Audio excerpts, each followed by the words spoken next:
বন্ধুরা, বর্তমানে একটি অপারেশনে আমরা আছি আমাদের সাংবাদিক টিম নিয়ে। আর এই অঞ্চলটা হচ্ছে বন বিভাগের অন্তর্গত একটি জায়গা, যে জায়গা আমরা পরবর্তী সময়ে প্রত্যেকের সংবাদ মাধ্যমে তুলে ধরব। খুবই গভীর জঙ্গল, সেই গভীর জঙ্গল পাড়ি দিচ্ছি। নিশ্চয়ই দেখতে পাচ্ছেন আমার হাতে কী রয়েছে, সেটা দিয়ে সাহায্য পাচ্ছি, সেটার ভরসায় আমি হাঁটছি। প্রচুর জঙ্গলাকীর্ণ পথ, সেই পথ এগিয়ে যাওয়ার জন্য আমাদের সাথে কিছু স্থানীয় লোকও রয়েছেন, যাদের নাম এখানে উল্লেখ করছি না বা তাদের ছবিও এখানে উল্লেখ করছি না।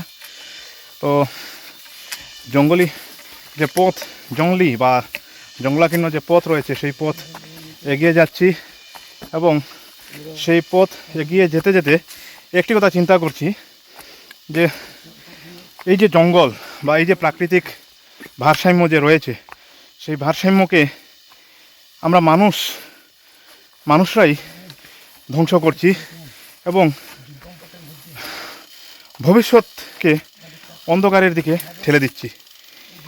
সেটার একমাত্র কারণ হচ্ছে বর্তমান যে আমাদের সূর্যের তাপমাত্রা বেড়ে গেছে সবাই বলছে, কিন্তু নয়, সূর্যের তাপমাত্রা তার জায়গায় রয়েছে, বাড়ছে পৃথিবীর তাপমাত্রা।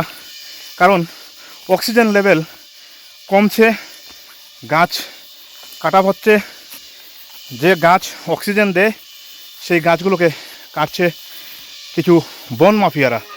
কিন্তু আশ্চর্যের বিষয়, যে রেঞ্জ যে অন্তর্গত এই জায়গা সংরক্ষিত বনাঞ্চল রয়েছে, সেই সংরক্ষিত বনাঞ্চল আদৌ কি সেই বন বিভাগ সংরক্ষণ করতে সক্ষম হচ্ছে?